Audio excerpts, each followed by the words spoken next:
বুধ রাশি পরিবর্তন করছে, মেষ রাশি থেকে বেরিয়ে বৃষ রাশিতে অবস্থান করবে এবং এখানটাতে 23 মে 2025 থেকে জুন মাসের 6 তারিখ 2025 পর্যন্ত অবস্থান করবে। এই পরিবর্তনে বুধ সূর্যের সাথে অবস্থান করবে এবং বুধাদিত্য যোগ তৈরি হচ্ছে। আর এই বুধাদিত্য যোগের উপর আবার শনিরও দৃষ্টি থাকছে এবং বুধ 3টি নক্ষত্রে তার গোচরটি সম্পূর্ণ করবে। 23 মে থাকবে কৃত্তিকা নক্ষত্রে, 28 মে থাকবে রোহিণী নক্ষত্রে এবং জুন মাসের 3 তারিখ থাকবে মৃগশিরা নক্ষত্রে। তাহলে বুধ এই 3টি নক্ষত্র অবস্থান করে কুম্ভ রাশির উপর কী প্রভাব ফেলবে এ বিষয়ে আজকে বিশেষভাবে তুলে ধরবো। কুম্ভ রাশি কোন দিক থেকে সাবধান, কোন দিক থেকে লাভবান এবং এই সময়কালে কুম্ভ রাশি কোন বিশেষ উপাচার করবে যাতে বিশেষভাবে বুধের ফলে বৃদ্ধি করা যায়। তো অনুষ্ঠানটি এগিয়ে নিয়ে যাওয়ার পূর্বে সমস্ত দর্শক বন্ধুদের নমস্কার জানাচ্ছি এবং তার সাথে বলবো যারা বহুদিন ধরে আমাদের অনুষ্ঠান দেখছেন, হয়তো এখনও পর্যন্ত সাবস্ক্রাইব করেননি, তাদের কাছে বিশেষ অনুরোধ করব চ্যানেলটি সাবস্ক্রাইব করার জন্য। আগামী দিনে কুম্ভ রাশি সম্পর্কিত বহু ভিডিও আমাদের চ্যানেলে আপলোড দেওয়া হবে। যারা জ্যোতিষ সংক্রান্ত বিষয়কে ভালোবাসেন, গুরুত্ব দেন, ইন্টারেস্টেড, আশা করছি তারা বিশেষভাবে উপকৃত হবেন। এবং তার সাথে বলবো যে আমি কোনো রকমভাবে কোনো দর্শক বন্ধুকে বিভ্রান্তের মধ্যে ফেলছি না। এটা কারোর কোনো জন্মকুষ্ঠি ধরে আলোচনা নয়, এটা গ্রহদের গোচরের উপরেই আলোচনা করা হচ্ছে। আর এর ফল আপনারা চন্দ্র রাশি অনুসারে দেখবেন। এছাড়া নাম রাশি অনুসারেও দেখতে পারেন কিংবা লগ্ন হিসাবেও দেখতে পারেন, তবে গোচর সবসময় রাশি অনুসারেই দেখতে হয়। আর বর্তমানে শনি 7.5 শেষ পর্ব কুম্ভ রাশির চলছে। কুম্ভ রাশির ক্ষেত্রে বুধ হচ্ছে কি কারক গ্রহ, পঞ্চম ঘরের অধিপতি এবং অষ্টম ঘরের অধিপতি। বুধের যে মূল ত্রিকোণ রাশি সেটা কিন্তু পড়ছে আবার অষ্টম ঘরে, আর সাধারণ রাশি পড়ছে পঞ্চম ঘরে। এবার বুধ অবস্থান করছে বৃষ রাশিতে, যেটা হচ্ছে চতুর্থ ঘর, আর এই ঘরে সূর্য অবস্থান করছে। সপ্তমপতি সূর্য চতুর্থ ঘরে অবস্থান করছে। সূর্যের অবস্থান ভালো, কিন্তু কি যে সুখের দিকে অশান্তি লাগিয়ে দেয়। বাড়িতে কলহ, চিৎকার চেঁচামেচি, গণ্ডগোল, অশান্তি, এগুলো কিন্তু পরিবেশ তৈরি হয় সূর্যের এই চতুর্থ ঘরে থাকলে। কারণ সূর্যের স্বভাব কি, রাজা নিজের কথাকে এগিয়ে রাখতে যাবে, নিজের কথাকে বেশি প্রাধান্য দেওয়া লাগবে। অতএব এদিক থেকে একটা অশান্তির পরিবেশ তৈরি হয়। এবার বুধ এই ঘরে অবস্থান করছে। এবার বুধ আর সূর্যের মধ্যে বুধাদিত্য যোগ তৈরি হয়ে গেল। বুধ হচ্ছে ম্যানেজমেন্টের কারক, চতুরতার কারক, ব্যবসা বাণিজ্যের কারক, তারপর হচ্ছে বাণীর কারক। তো বুধের এই পরিবর্তনে আর সূর্যের সাথে যে অবস্থান, এই বুধাদিত্য যোগ, এই যোগের কিন্তু একটা ভালো প্রভাব পড়বে কুম্ভ রাশির ক্ষেত্রে। অনেক দিক থেকে লাভবান হবে, আবার অনেক দিক থেকে সাবধানেও থাকতে হবে এই সময়কালে। কারণ শনির আবার তৃতীয় দৃষ্টি পড়ছে, শনির দৃষ্টি পড়ছে রাশির অধিপতি, শনির দৃষ্টি পড়ছে আবার এই ঘরে। এই বুধাদিত্য যোগের উপর শনির দৃষ্টি পড়ছে। কুম্ভ রাশির ক্ষেত্রে 23 মে বুধ থাকবে হচ্ছে কৃত্তিকা নক্ষত্রে এবং এই সময় কিন্তু সূর্যও কৃত্তিকা নক্ষত্রে থাকছে। অর্থাৎ এই যে জুতিটা, এই জুতির উপর শনির প্রভাব থাকবে। শনি আবার উত্তরা ভাদ্রপদ নক্ষত্রে থাকছে। তো গ্রহ যখন নিজের নক্ষত্রে থাকে তখন তো একটা রেজাল্ট অন্যরকম হয়। সূর্যও থাকছে নিজের নক্ষত্রে, শনিও থাকছে নিজের নক্ষত্রে, আবার বুধ থাকছে কৃত্তিকা নক্ষত্রে, সূর্যের নক্ষত্রে। অর্থাৎ এই সময়কালে বাড়ির পরিবেশ কিন্তু যথেষ্ট আরও নষ্ট হবে। মায়ের সাথে মতবিরোধ হওয়া, বন্ধু বান্ধবদের সাথে মানে কথা তর্কাতর্কি হওয়া, এই সমস্ত কিছু পরিবেশ তৈরি হবে। চিৎকার চেঁচামেচি, অশান্তি, এগুলো কিন্তু থাকবে এই পরিবর্তনে, এই নক্ষত্র অবস্থানে। তবে কিছু ক্ষেত্রে আবার যথেষ্ট ভালো হবে। কাজকর্ম যেগুলো হবে সেগুলো অনুশাসনের মধ্যে চলে আসবে। যেগুলো কাজকর্ম হবে সেটা টাইম মেনটেন করে হবে, যেই সময়ের মধ্যে কাজ কমপ্লিট করতে হবে।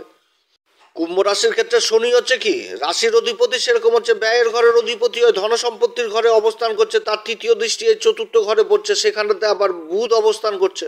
চতুর্থ ঘরটা হচ্ছে ভূমি, ভবন, বাহন, জায়গা জমি, সয় সম্পত্তি, এগুলো চতুর্থ ঘর। অর্থাৎ এই সময়কালে কিন্তু সেই জিনিসগুলো হবে যেটা আটকে গেছিলো বহুদিন আগে, যে কোনো একটা কাগজপত্র, কোনো একটা জায়গা জমি ডিল হয়েছিল যেটা বহুদিন ধরে হচ্ছিল না, যে কথা বলেই রেখে দিয়েছিল, এই সময় কিন্তু বিক্রি হওয়ার প্রবল চান্স থাকছে। অর্থাৎ যারা জায়গা জমি সেল পারচেসের কাজের সাথে যুক্ত থাকছে তাদের কাজগুলো যথেষ্ট এগোবে। যারা টেন্ডারের পাওয়ার আশায় রয়েছেন তাদের জন্য আবার যথেষ্ট ভালো, সেই সমস্ত কাজ হবে। পৈতৃক সম্পত্তি যদি কোনো বিবাদ থাকে নিজেদের আত্মীয় স্বজনদের মধ্যে, সেইগুলো সমাধান হওয়ার প্রবল সম্ভাবনা থাকছে। অর্থাৎ এই কাজগুলো যথেষ্ট এগিয়ে যাবে, কিন্তু নিজের মায়ের শরীর স্বাস্থ্য, নিজের পিতার শরীর স্বাস্থ্যের দিকে যথেষ্ট খেয়াল রাখতে হবে এই কুম্ভ রাশিকে। এবং বাড়ির পরিবেশকে যথেষ্ট ঠিক রাখতে হবে, বাড়ির পরিবেশটাকে যথেষ্ট ঠিক রাখতে হবে। কারণ বাড়ি হচ্ছে সুখের জায়গা, সুখের জায়গাতে যদি অশান্তি গণ্ডগোল হয় সেটা কিন্তু ঠিক না। অতএব এই দিক থেকে যথেষ্ট খেয়াল রাখতে হবে। কারণ এই সময় এই শনির দৃষ্টি পড়ার দরুন একটা বাড়িতে অশান্তির পরিবেশ থাকতে পারে। এরপরে 28শে মে বুধ অবস্থান করবে রোহিণী নক্ষত্রে। রোহিণী নক্ষত্র হচ্ছে চন্দ্রমার নক্ষত্র। চন্দ্রমা হচ্ছে কি ষষ্ঠ ঘর। কুম্ভ রাশির ক্ষেত্রে ষষ্ঠ ঘরের অধিপতি হচ্ছে চন্দ্রমা, তারই নক্ষত্রে বুধ অবস্থান করছে, পঞ্চমপতি এবং অষ্টমপতি বুধ, এবং সূর্যও থাকছে এই সময় রোহিণী নক্ষত্রে। সপ্তমপতি সূর্য এই রোহিণী নক্ষত্রে চতুর্থ ঘরে অবস্থান করছে। অর্থাৎ এই সময়কালে যে জিনিসটা বললাম যে মায়ের সাথে সম্পর্ক, এই সম্পর্ক জায়গাটাও দেখতে হবে। অর্থাৎ এই অশান্তি গণ্ডগোলের পরিবেশ কিন্তু এই নক্ষত্রে থাকাকালীনও থাকছে। এবং এই সময়কালে কুম্ভ রাশিকে এই জিনিসটাও দেখতে হবে যে নিজেদের বন্ধু বান্ধব বা আত্মীয় স্বজন বা সামনে থাকা ব্যক্তির সাথে নিজের কথাবার্তাকে যথেষ্ট সংযতভাবে বলতে হবে। কারণ এই সময়কালে কী হবে যে অতি বাচাল, একটু কথা বেশি বলে ফেলা, যাতে সামনের ব্যক্তি অসন্তুষ্ট হয়ে যাওয়া, এগুলো হবে। তবে কর্মক্ষেত্রে প্লাস পয়েন্ট কি, যে নিজের প্রতিভা জিনিসটাও উঠে আসবে এই সময়, প্রতিভা গুণ এই জিনিসটা উঠে আসবে এই সময়। রোহিণী নক্ষত্র হচ্ছে কি চন্দ্রমার নক্ষত্র, মানে ভিড়ের মধ্যে থাকলেও সেই ভিড়কে আকর্ষণ করার ক্ষমতা রাখে। তো রাজনীতির সাথে যারা যুক্ত রয়েছেন তারা কিন্তু বিশেষভাবে প্রভাবিত হবে এই সময়। নিজের কথার দ্বারা বলতে সামনের ব্যক্তিকে আকর্ষণ করতে পারবে, দৃষ্টি আকর্ষণ করতে পারবে, কিন্তু বেশি কথা বললে আবার সেই জায়গায় নিজের মান সম্মান ঘাটতি হবে, এটা কিন্তু খেয়াল রাখতে হবে। ভূমি সংক্রান্ত কাজের ব্যাপারে যারা ঋণের চেষ্টা করছেন বা জায়গা জমি সংক্রান্ত কাজের যারা বাড়ি ঘরের জন্য ঋণের চেষ্টা করছেন, তাদের এই কাজগুলো যথেষ্ট ভালো হবে। অথবা নিজের কর্মকে এগিয়ে নিয়ে যাওয়ার জন্য যারা ঋণের চেষ্টা করছেন, এই কাজগুলো আবার যথেষ্ট ভালো হবে এই সময়কালে। এরপরে জুন মাসের 3 তারিখে আবার অবস্থান করবে মৃগশিরা নক্ষত্রে, যার অধিপতি হচ্ছে মঙ্গলদেব, এবং এই নক্ষত্রের অধিপতি দেবতা হচ্ছে আবার সোম। চন্দ্রমাও কিন্তু এখানটাতে কানেকশন হয়ে গেল। সোম কি, সোম হচ্ছে এমন একটি রস যে রস পান করে দেবতারা শক্তিশালী হয়, আর সোমকে কি বলা হয়, চন্দ্রমা। তাহলে এখানটা তো চন্দ্রমার একটা কানেকশন থাকছে। তবে এই সময়কালে প্রতিভা আরও বেশি করে উঠে আসবে কর্মক্ষেত্রে, এবং কর্মক্ষেত্রে একটা গতিশীল জিনিসটাও উঠে আসবে এই সময়কালে। জায়গা জমি সংক্রান্ত কাজগুলো যেগুলো আগেও বললাম, এই সময়কালে আরও যথেষ্ট ভালো হবে, ফাইনাল হবে, জায়গা জমি কাজগুলো ফাইনাল হয়ে যাবে। ভূমি সংক্রান্ত কাজ, তারপরে খাবারের কাজের সাথে যারা যুক্ত রয়েছেন, কাঁচামালের কাজের সাথে যারা যুক্ত রয়েছেন, এই সমস্ত কাজ যথেষ্ট ভালো হবে। খাবারের প্রোডাক্ট হোক কিংবা হোটেল ব্যবসা, রেস্টুরেন্ট, তারপরে ক্যাটারিং, এই সমস্ত কাজগুলো যথেষ্ট ভালো হবে। শিক্ষার্থীদের জন্য যথেষ্ট ভালো হবে এই গোচরটা। কারণ যে নক্ষত্র সেটার চিহ্ন হচ্ছে জ্যোতিষশাস্ত্র মতে হরিণের মাথা, তার উপর 2টি সিং। অর্থাৎ এখান থেকে একটা যেরকম গতিশীল চলে আসছে কর্মক্ষেত্রে, সেরকম খোঁজ প্রকৃতির চলে আসছে। কারণ হরিণের নাপিতে যে কস্তুরি থাকে, যে গন্ধে হরিণও পাগল হয়, কোথা থেকে আসে, তো খোঁজ জিনিসটা আসছে। অর্থাৎ বিদ্যার্থীদের জন্য যথেষ্ট ভালো। এবং যারা রিসার্চ করছেন, গবেষণা করছেন, রক্তজনিত সমস্যা বা রক্তজনিত কোনো কাজের উপর গবেষণা করছেন, এই কাজগুলো যথেষ্ট ভালো হবে এই সময়কালে বুধের এই গোচরে, এই নক্ষত্রের উপর। কারণ বুধ হচ্ছে কি অষ্টম ঘরের অধিপতি আবার, আর পঞ্চম ঘরের অধিপতি বুধ শিক্ষা, আর অষ্টম ঘর হচ্ছে কি গভীর জ্ঞান, রিসার্চ জাতীয় বিদ্যা। চতুর্থ ঘরে সূর্যের সাথে অবস্থান করছে।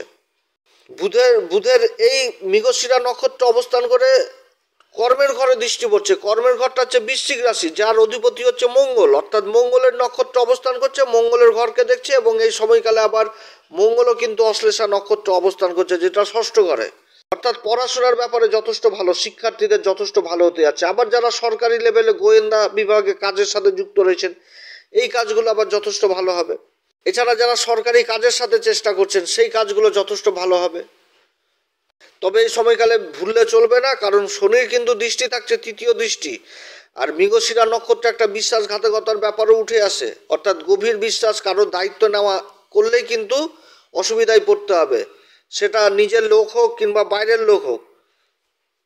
এ সময়কালে কারোর দায়িত্ব নেওয়া যাবে না, গভীর বিশ্বাস করা যাবে না, টাকা পয়সার ব্যাপারে হোক, এগুলো জিনিস কিন্তু দেখতে হবে।